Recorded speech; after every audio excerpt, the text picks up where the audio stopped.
Shut up and sit down.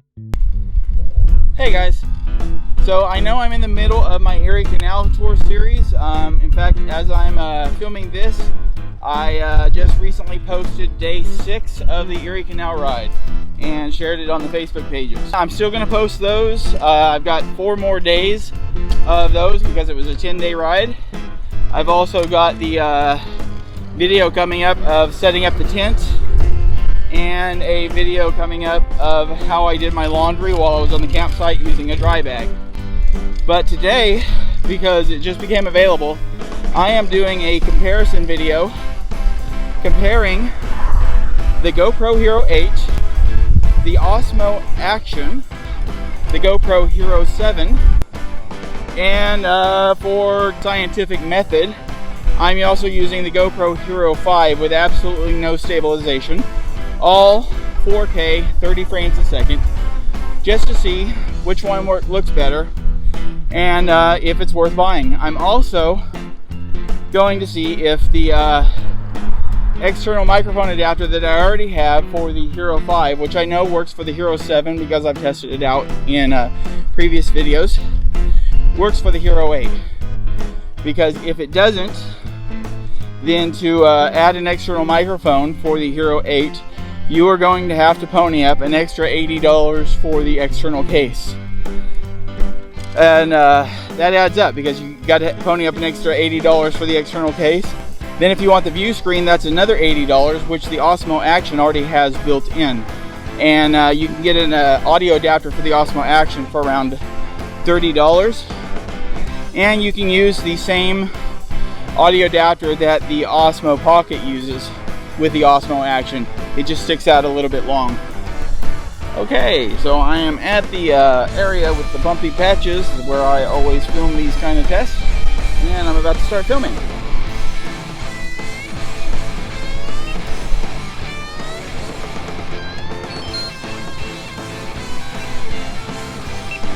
All filming, all 4K, all 30 frames per second. The only difference is that the Osmo, I do not believe, is in wide.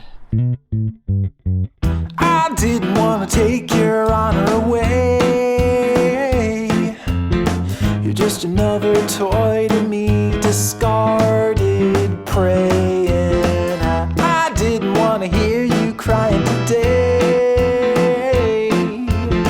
But everything is what it is, and you won't stay in pain for long. No, you are strong. Please, I'm done with the bad disease. You're torn and holy. My mind is swimming in turpentine, dissolving. So now I'm going to shoot it with the cameras facing me. Again, you got the Hero 8, you got the Osmo Action, you got the Hero 5, and you got the Hero 7.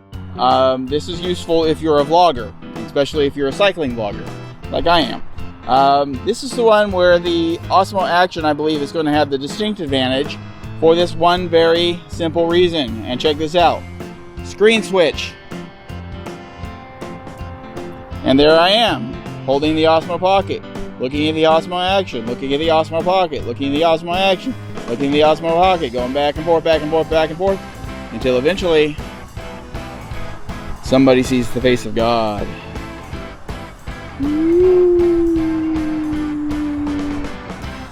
Oh wait, that's mirrors. 33 mirrors in, I believe.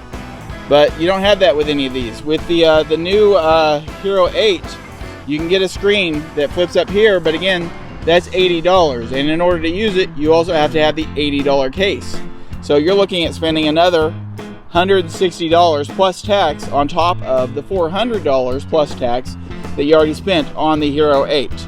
You can get the Osmo Action for around, well, you can get it for less than $300 now. So, you know, it's a good deal. So, but ultimately it depends on which one shoots better. They all shoot in 4K. They all shoot in 60 frames. They all shoot in 30 frames. They all shoot in variable ranges, and I believe the stabilization is probably going to be a little bit better on the 8 than the Action and the 7. It's probably going to be a lot better than the 5. In fact, I know it's going to be a lot better than the 5 because the 7 is a lot better than the 5. I've already demonstrated that in a past video. The 8 has different placement on the microphones as well, so they say that you don't even need an external microphone for it.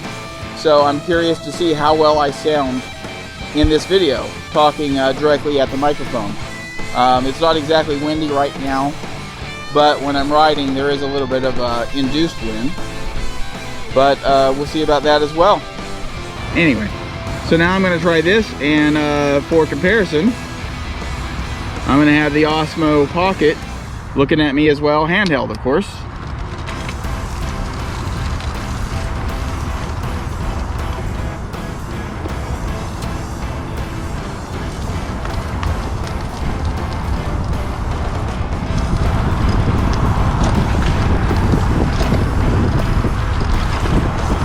I do think nothing's going to compare to the Pocket because it's handheld. It's going to give you that in-person eyeball feeling. The hypersmooth is cool, but I think it's also a little fake feeling.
I intentionally have this a little loose to induce extra bumpage because this road's not as bumpy as it used to be.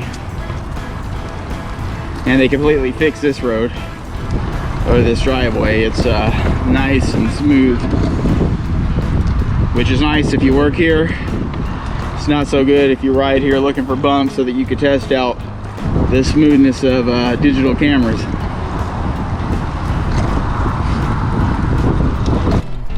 Now I'm going to test out the time warp features on all 4 cameras, or the time-lapse features on all 4 cameras. Only the Hero 7 and the Hero 8 call them time warp, which I believe are supposed to be these special new stabilized time-lapse. So I'm not expecting any kind of stabilization on the Hero 5 or the Osmo Action, but we'll see what they look like.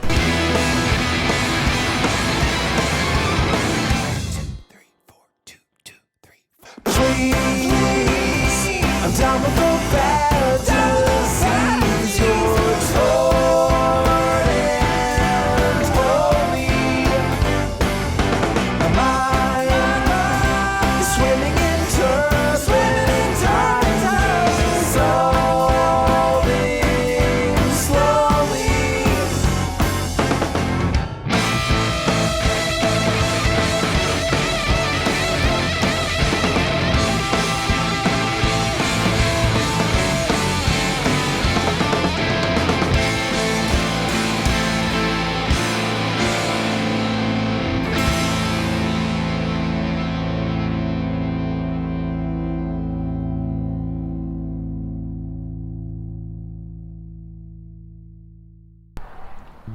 So with the new Hero 8 over the Hero 7, the only significant change is the change in the body. The mount is built into the body, so you don't actually have to have a case, but the frame rates are the same.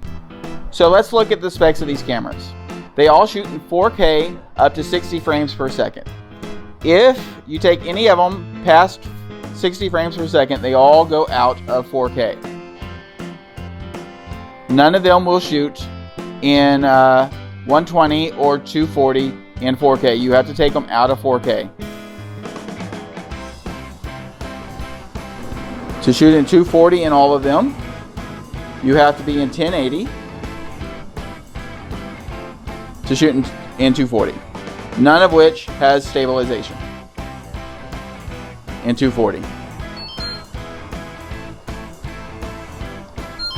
I must have thought I said record. In 2700,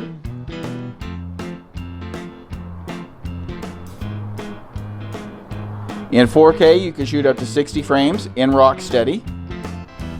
In 4K here you can shoot up to 60 frames per second with hypersmooth. And in 4K here you can shoot up to 60 frames per second with hypersmooth. So they are basically, internally, they're all pretty much the same camera.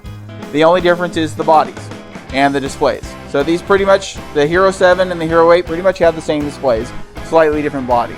These, the Hero 8 does not require a case to connect, which is nice. It's got different microphones with one in the front. The Osmo Action has a wider screen, easier touch screen to use. I believe, in my opinion, it's a simpler touchscreen to use. The thing I like the most about the DJI, honestly, is the fact that you can say screen switch and it switches to the front. These guys don't do that. Again, you can get a special case for this with an additional screen which you can mount on top, which would add an extra $160 to the price, which quite frankly, after paying $400, I don't want to pay $560 plus tax. So basically about $760, almost $800 for an action camera. If I was going to do that, I would buy a really nice DSLR. Now we test to see if the old Hero 5 through Hero 7 microphone adapter with microphone plugged in will work with the Hero 8 Black. Test, test, test. And no test is complete without the tap test. Unfortunately, even if it does work, it means this thing here is wide open, and this is the battery compartment.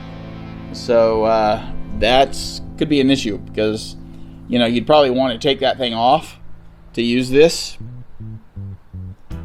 So that's not really a good thing. I'm assuming you have to take this thing off to use the new case that cost $80.